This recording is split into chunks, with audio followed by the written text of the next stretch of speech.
Rusia dibantu militan LPR dan DPR dilaporkan terus menggempur posisi pasukan Ukraina dengan tembakan artileri di wilayah Donbas.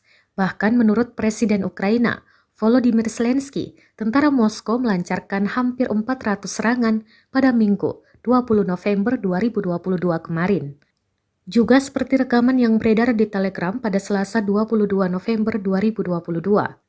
Tampak kepulan asap tebal menutupi posisi pasukan Ukraina. Dalam narasi unggahan dituliskan penghancuran angkatan bersenjata Ukraina di Donbas oleh artileri Resimen ke-11 Milisi Rakyat DPR. Artileri Militan Republik Rakyat Donetsk menghantui posisi pasukan Ukraina. Berkat bantuan drone, pasukan Ukraina terdeteksi. Militan DPR mengklaim akibat serangan artileri, sejumlah pasukan Ukraina berhasil dieliminir.